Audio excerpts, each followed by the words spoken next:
बहन, ये कहानी सुनने की नहीं है, ये कहानी महसूस करने की है।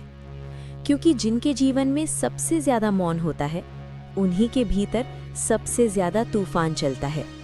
स्त्री जो जन्म से ही त्याग करना सीख जाती है, जो हंसते हुए भी अपना दर्द छुपा लेती है, और जब वो टूटती है तो अक्सर कोई नहीं सुनता, लेकिन महादेव सुनते हैं। महादेव स्त्री से कैसे बात करते हैं?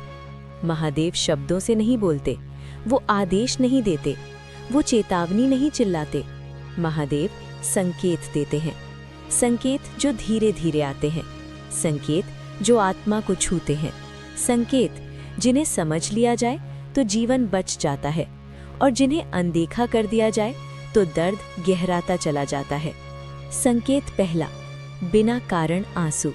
बहन, क्या आपके साथ ऐसा हुआ है?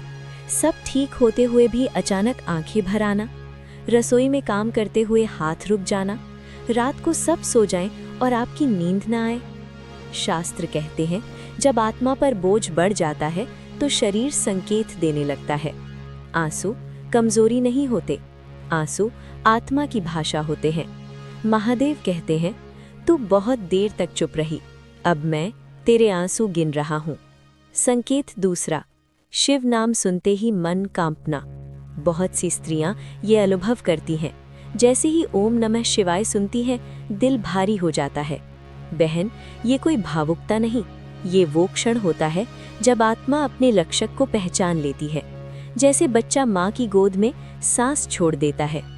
संकेत तीसरा, डरावने स्वप्न। शास्त्रों में कहा गया है, जो आत्माएं जाग रही होती हैं, उन्हें चेतावनी स्वप्न में मिलती है। अगर आपने देखा है कि आप गिर रही हैं, डूब रही हैं, या कोई आपका अपमान कर रहा है और उसी क्षण नींद टूट जाती है, तो जान लीजिए महादेव ने हस्तक्षेप किया है। शिव भविष्य नहीं बताते, वो भविष्य बदल देते हैं। संकेत चौथा, पूजा में मन न लगना। बहन, ये सबसे ज्यादा गलत समझा जाने वाला संकेत है। स्त्री सोचती है, मैं पूजा नहीं कर पा रही, शायद मैं पापी हूँ। नहीं बहन, कभी कभी महादेव पूजा नहीं चाहते, वो चाहते हैं कि तुम खुद को थोड़ा थामो। शिव कहते हैं, जिस दीपक में तेल नहीं, वो दूसरों को रोशनी कैसे देगा? सबसे बड़ी भूल।